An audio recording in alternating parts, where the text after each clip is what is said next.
الحمد لله رب العالمين والصلاة والسلام على نبينا محمد وعلى آله وصحبه أجمعين أما بعد அன்புக்குரிய சகோதரர்களே, உங்கள் அனைவரையும் இந்த உசூலுல் ஃபிக்ஹ் பாடத்தில் சந்தித்துக் கொள்வதில் மிகவும் சந்தோஷம் அடைகின்றேன். இந்த பாடத்திலே நாங்கள் இமாமுல் ஹரமீன் எழுதிய அல் வரகாத் என்ற நூலையும் அதன் விரிவுரையாகிய இமாம் ஜலாலுத்தீன் அல் மஹல்லி அவர்கள் எழுதிய அதனுடைய விரிவுரையை நாங்கள் இந்த பாடத்திலே படிக்கப் போகின்றோம். அந்த பாடத்தை ஆரம்பிப்பதற்கு முன்னால் இமாமுல் ஹரமைன் அவர்கள் பற்றியும் அல் இமாம் அல் மஹல்லி அவர்களை பற்றியும் சுருக்கமாக சொல்லாமல் நினைக்கின்றேன். இமாமுல் ஹரமைன் அவர்களின் பெயர் அப்துல் மலிக் இப்னு அப்துல்லா இப்னு யூசுப் அல் ஜுவைனி, இதான் இவர்களுடைய முழு பெயராகும். இவர்கள் ஷாஃபி மதுஹபை சேர்ந்தவர்கள்.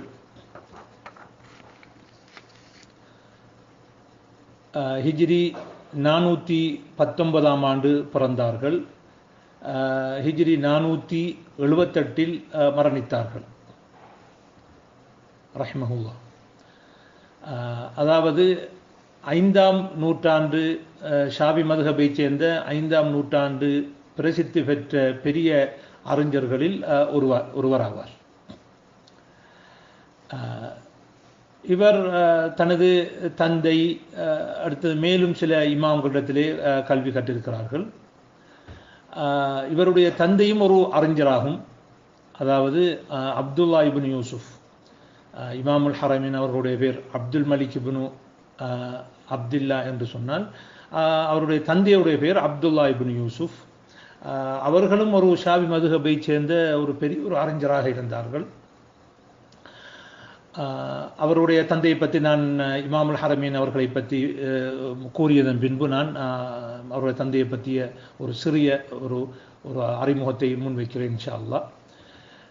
இமாமுல் ஹரமீன் அவர்கள் 20 வயதாயிருக்கும் பொழுது அவருடைய தந்தை அபு முஹம்மத் அப்துல்லா இப்னு யூசுப் அவர்கள் மரணித்து விடுகிறார்கள். அதற்கு பிறகு இமாம் பைஹக்கி அவர்களுடைய மதரசாவிலே சென்று வருகிறார்கள். அதற்கு பிறகு அவர்களுடைய நைசாபூர் என்ற அவருடைய ஊரிலே ஒரு முஅத்தஸிலாக்களுடைய ஒரு பிரச்சனை ஏற்பட்டு அரசாங்கத்திலே உள்ள அந்த ஆட்சியாளர்கள் முஅத்தஸிலாக்களுக்கு சார்பான நிலைப்பாடு இருந்ததினாலே இமாமுல் ஹரமீன் அவர்களும் அடுத்தது இமாம் பைஹக்கி அடுத்ததாக அபுல் காசிம் அல் குஷைரி இவர்கள் நைசாபூரை விட்டு வெளியாகிறார்கள். அதில் இமாமுல் ஹரமீன் அவர்கள் பல ஊர்களுக்கு சென்று இறுதியாக மக்காவிலே வந்து இருந்து அங்கே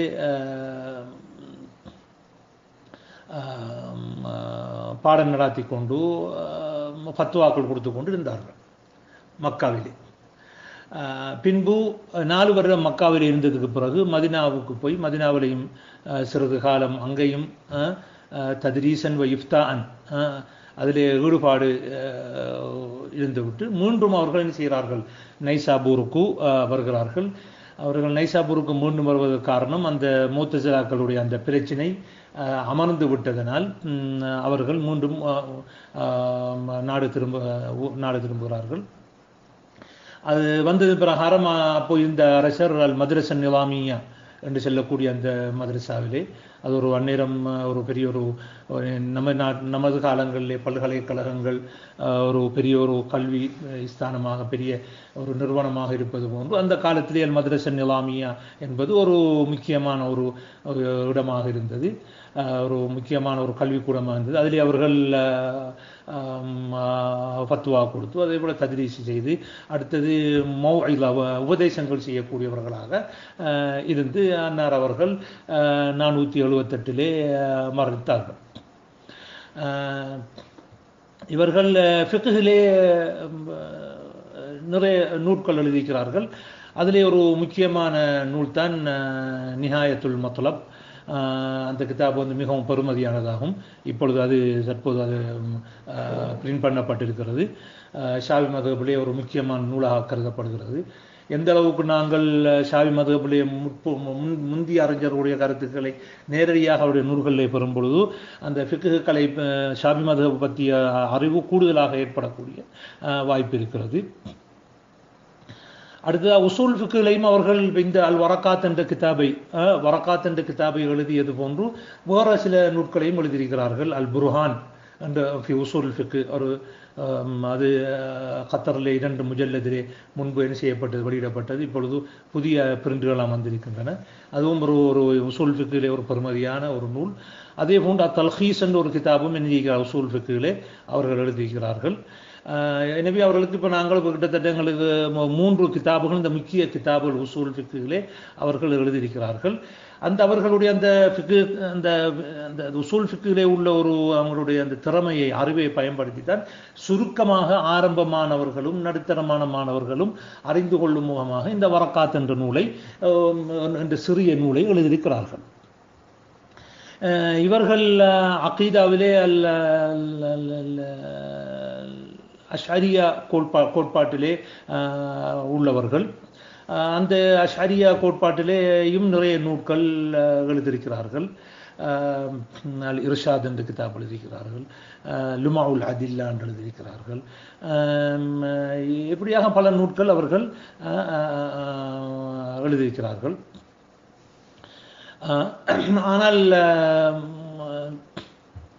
அவர்களுடைய அகீதா நிலாமியா என்ற ஒரு கிதாப் எழுதியிருக்கிறார்கள், ஃபில் அர்கானில் இஸ்லாமியான்னு சொல்லி. அதிலே அவர்கள் முன்பு கடைபிடித்த அந்த தஅவீல் வழிந்துரை கூறும் போக்கை நான் கைவிட்டு விட்டேன் என்று தஃவீதுல் மானாவை அதிலே ஆதரிக்கிறார்கள்.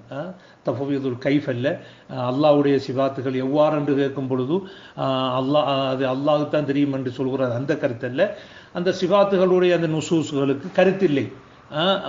முஃபர்ரகா மின் மஆனிஹா என்ற அடிப்படையிலே அந்த கருத்தை முன்வைத்திருக்கிறார்கள். பின்பு ஒரு கட்டத்திலே யாரும் இல்முல் கலாமுடன் நீங்கள் என்ன செய்ய வேண்டாம், ஈடுபட வேண்டாம் என்று சொல்லி தடுத்திருக்கிறார்கள். அதே போன்று ஒரு நாள் சபையிலே அவர்கள் அர் ரஹ்மான் அலல் அர்ஷ் இஸ்தவா என்ற அந்த ஆயத்துக்கு விளக்கம் அளித்து கொண்டிருக்கும் பொழுது அல் ஹமதானி என்பவர் எழுந்து,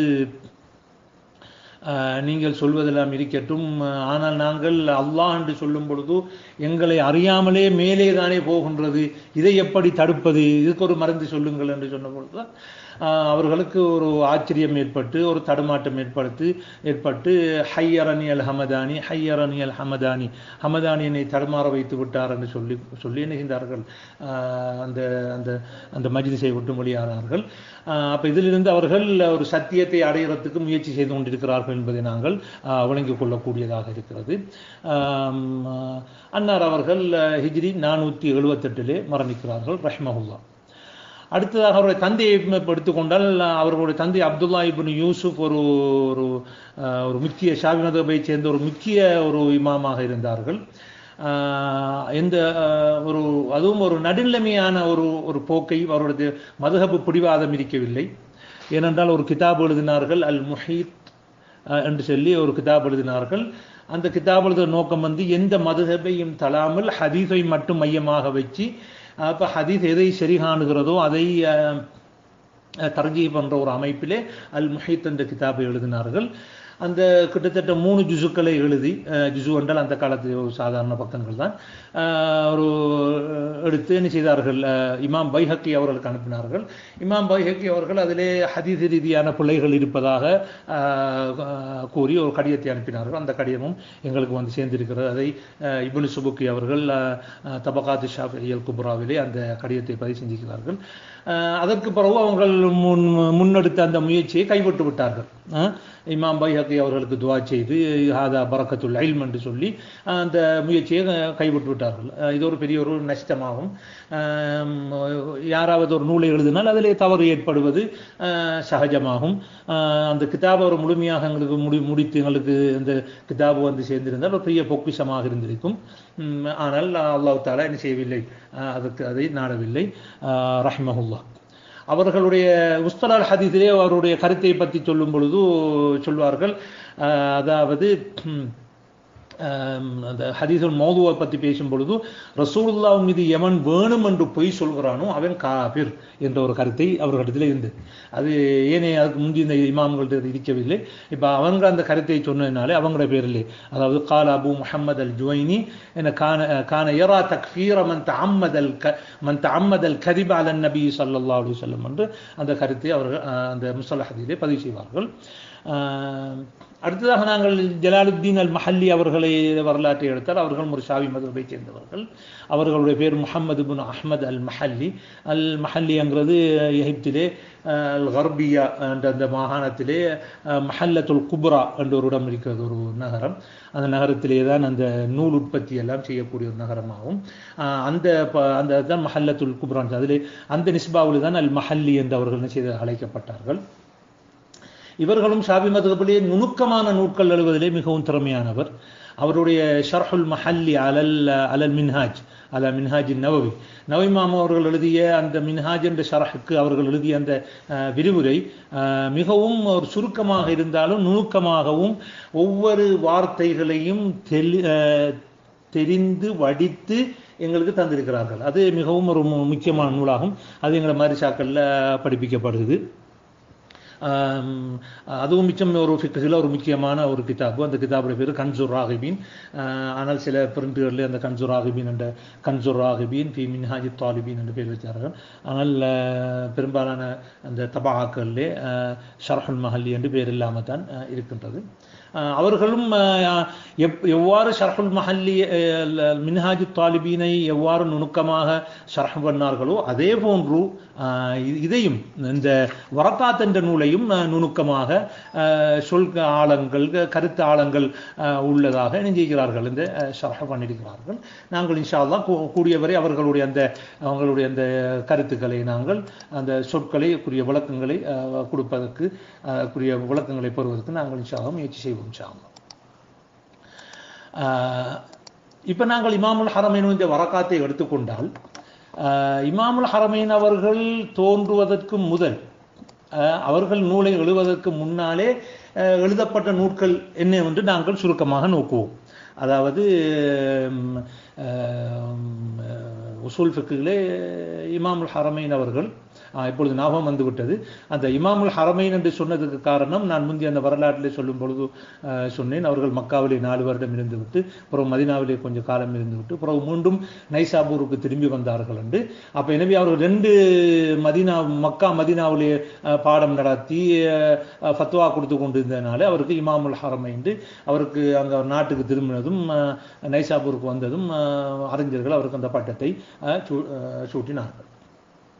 அப்போ இமாமுல் ஹரமைனுக்கு முன்னுக்கு எழுதின அந்த நூட்கள் முக்கியமான நூட்களை நாங்கள் நோக்குவோம். ஏனென்றால் இமாமுல் ஹரமைன் அவர்கள் முதலாக உசூல் ஃபிக்ஹ் எழுதவில்லையே. அப்போ எனவே இதுக்கு முதல் இருந்த நூட்கள் என்ன என்பதை நாங்கள் முதல் பார்க்க வேண்டும். உங்களுக்கு எல்லோருக்கும் தெரியும், முதலாக அந்த உசூல் ஃபிக்ஹ்ல கிதாப் எழுதினவர் இமாம் அஷ்ஷாஃபிஈ ரஹ்மஹுல்லாஹ் அவர்கள் அர் ரிசாலா என்ற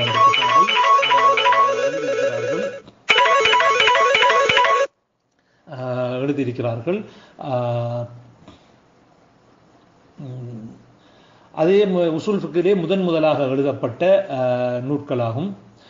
நூலாகும். அதற்கு பிறகு இந்த இமாம் ஷாஃபி ரிசாலாங்கிறது மிகவும் நுணுக்கமாக எழுதப்பட்ட ஒரு கிதாபு. அதை நாங்கள் இன்ஷா அல்லாஹ் ஒரு காலத்தில் நாங்கள் அதையும் இந்த கிதாபை முடித்துவிட்டு இன்னொரு கிதாபையும் முடித்துவிட்டு இன்ஷா அல்லாஹ் எங்களுக்கு வாழ்நாளை போட்டால் அந்த ரிசாலா என்ற கிதாபை நாங்கள் இன்ஷா அல்லாஹ் ஷரஃப் நினைத்திருக்கிறோம். அல்லாஹ் எல்லாவற்றையும் லேசாக்க வேண்டும். அதிலே அவர்களுடைய அந்த லுகாவுடைய பாண்டித்தியம், அவர்கள் அந்த லுகாவில் இருக்கக்கூடிய அந்த திறமையை பாவித்து அவர்கள் இந்த உசூல் ஃபிக்ஹில் இந்த நூலை எழுதியிருக்கிறார்கள். அதுதான் அல் ரிசாலா என்ற கிதாபு. அடுத்ததாக ஒரு முக்கிய நூல்களை மட்டும் பார்ப்போம். அடுத்ததாக அந்த அல் ஜஸ்ஸாஸ் என்ற ஹனை மதுஹபை சேர்ந்த அல் ஃபுசூல் ஃபில் உசூல் என்ற கிதாபில் என்ற நூலை எழுதியுள்ளார்கள். அதுக்கு பிறகு அபுல் ஹுசைன் அல் பஸ்ரி என்பவர் அல் முஅ்தமத் என்ற நூலை எழுதியிருக்கிறார். அந்த நூல் வந்து அவர் ஒரு முஅ்தஸிலி. அந்த நூலிலே உசூல் ஃபிக்ஹ் எழுதுவதோடு அந்த முஅ்தஸிலாக்களுடைய கருத்துக்களை அங்கே பூத்திருக்கிறார். அதே போன்று இமாம் இப்னு ஹஸ்ம் அவர்கள் அல் இஹ்காம் ஃபி உசூலில் அஹ்காம் என்ற கிதாபை எழுதியிருக்கிறார்கள். இப்னு ஹஸ்ம் அவர்கள் லாஹிரி மதுஹபை சேர்ந்தவர்கள். எனவே இந்த கிதாபில் லாஹிரியா மதுஹபுடைய கவாயிதுகளையும் உசூல்களையும் அதே போன்று தனது உசூல்களையும் கொண்டு வந்து ஏனையவர்கள் உசூல்களை கொண்டு வரையும் அதை நிகாஷ் பண்ணி அதுக்கு மறுப்புகள் கொடுக்கறதிலே எழுதியிருக்கிறார்கள். இந்த இந்த அதாவது உசூலுல் ஃபிக்ஹில் முகாரன் என்று நாங்கள் ஒரு கிதாபை சொல்வதாக இருந்தால் எப்படி நாங்கள் ஃபிக்ஹில் முகாரன் என்று சொல்லுவோமோ அதே போன்று அல் உசூலுல் முகாரனா ஃபில் ஃபிக்ஹ் என்று சொல்வதாக இருந்தால் அதை நாங்கள் இப்னு ஹஸ்முடைய அந்த கிதாபை தான் சொல்ல வேண்டும். ஏனென்றால் அவர்கள் தந்த கருத்தையும் மற்ற கருத்தையும் கொண்டு வந்து அந்த அதுக்குரிய ஆதாரங்களை கொண்டு வந்து அதுக்கு மறுப்புகள் கொடுப்பதை நாங்கள் பார்க்கிறோம். இந்த கிதாபும் ஒரு மிகவும் பிரபலியமான கிதாபாகும். அதுக்கு பிறகு அல் ஹத்தீபுல் பக்தாதி அவர்கள் அல் ஃபக்கீஹ் வல் முத்தஃபக்கீஹ் என்ற கிதாப் எழுதுகிறார்கள். அதுக்கு பிறகு அபு இஸ்ஹாக் ஷீராசி அவர்கள் அத்தபுசிரா என்ற ஒரு கிதாப் எழுதியிருக்கிறார்கள். அதே போன்று அல் லுமா என்ற கிதாப் எழுதியிருக்கிறார்கள். அதற்கு பிறகுதான் இமாம் அல் ஹரமீன் அவர்கள் அல் புர்ஹான் ஃபி உசூல் ஃபிக்ஹ், தல்ஹீஸ், அல் வரகாத் என்ற கிதாபுகளை எழுதியிருக்கிறார்கள். அதற்கு பிறகு இமாம் அல் ஹரமீனுடைய மாணவராகிய அபு ஹாமின் அல் கஸாலி அவர்கள் அல் முஸ்தஸ்ஃபா அல் மன்ஹூல் என்ற கிதாப் எழுதியிருக்கிறார்கள். அதற்கு பிறகு நாங்கள் பார்த்தால் ஃபஹ்ருத்தீன் ராஸி அவர்கள் அல் மஹ்சூல் என்ற கிதாப் எழுதியிருக்கிறார்கள். அதே போன்று இப்னு ஹாஜிப் அவர்கள் முக்தஸர் எழுதியிருக்கிறார்கள். அதே போன்று சைஃபுத்தீன் அல் ஆமிதி அவர்கள் அல் இஹ்காம் ஃபி உசூல் அஹ்காம் என்ற கிதாப் எழுதியிருக்கிறார்கள். இதுவும் மிகவும் பெருமையான கிதாபாகும். அதிலே ஒவ்வொரு மதுஹபலையும் கொண்டு வந்து அந்த உசூல் ஃபிக்ஹில் உள்ள மதுஹபலை கொண்டு வந்து அதுகளுக்குரிய ஆதாரங்கள் என்ன, அதுக்குரிய முனாக்கஷாத் என்னங்கிறதை அழகான முறையிலே அதிலே எழுதியிருக்கிறார்கள். அதுக்கு பிறகு பல பல கிதாபுகள் ஜம்முல் ஜவாமியா, அல் இப்ஹாஜ் போன்ற கிதாபுகள் தோற்றம் பெறுகின்றன. இதுதான் இமாமுல் ஹரமீன் அவர்களுடைய வாழ்க்கை வரலாறும். அடுத்ததாக ஜலாலுத்தீன் மஹல்லி அவர்களுடைய வரலாறும் அதே போன்று உசூலுல் ஃபிக்ஹ் உடைய அந்த முக்கிய நூல்களை பற்றிய ஒரு சுருக்கமான அறிமுகமாகும். இன்ஷா அல்லாஹ் அடுத்த கட்டத்துக்கு செல்வோம்.